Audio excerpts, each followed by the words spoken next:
Wherever I worked, they'd pick on me because I was an Indian. Because they don't know where you come from. They think you come from teepees in the plains. When you grow up with that type of thinking, you have to prove that you belong right here.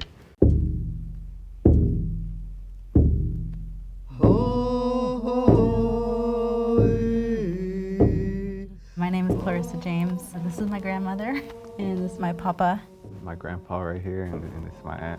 My auntie isn't my blood relative, but she is my auntie. I am an enrolled Yakima member and also a Syilx, Okanagan, Penticton Indian band descendant. This is my younger brother. What she said is I'm all of that too. And who's this off screen?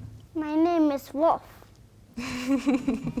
What role have elders played in your lives? I grew up with my grandma, my Kuthla. She's the one that helped raise me. Growing up with her, it was always like the lingering smell of cigarettes and Pepsi.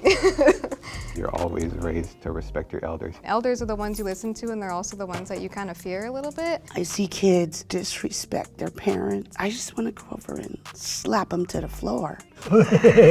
Were you ever scolded by your elders? He's very sensitive. I don't chew him out. She is the golden child.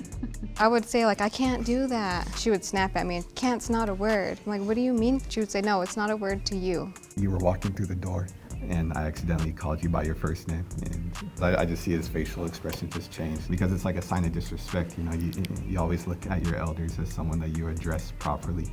That's something we grow up with. You ask them if they got something to eat. You ask them if they want something to drink. It's passed on down from the elder down to the littlest one.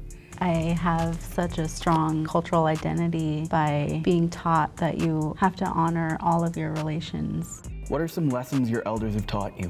They tell you when you're growing up and you're the oldest, you have to set the example because you want them to aspire to be bigger. His generation would tell me people are going to treat you differently because they don't know where you come from. They think you come from teepees in the plains, and so you have to prove that you belong right here. It's easy in Indian land to get lost, but there's usually people that will help you get back on your feet. My mother was very abusive towards me, mentally, physically, emotionally. I wanted to die. I called Auntie, it's like, I need help. She was like, of course, you're coming with me. Supporting Frankie in his journey, it's like putting my values and my beliefs into action. Like, she's the mother I wish I had. Okay, stop it. The day we buried her, it started snowing. Snow was her favorite. Her funeral was the most beautiful funeral I've ever seen. So many people came in.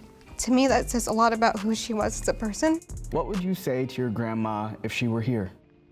You were right, I can't do anything that I set out to do.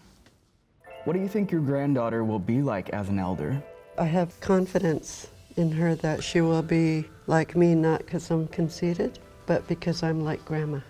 I told you this before about Grandma. Open your hands. She gently gave me this.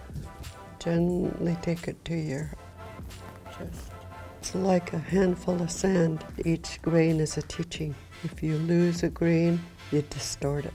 And now, that's your duty, because we cannot lose any more of our culture. What Auntie has taught me has made me want to help others because it's a part of our culture too, is passing it on. Not just passing on our knowledge, it's passing on any kind of support that people need. And believe me, a lot of us need support. So this is Christine Jim, our Kuthla. So it's really beautiful to see kind of how her as a person has influenced this family, me, and now you.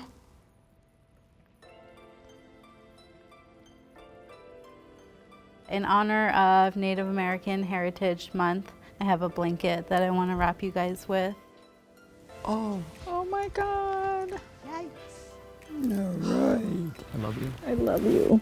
Thank you, honey. we have never been blanketed. You gotta be part of our blanket.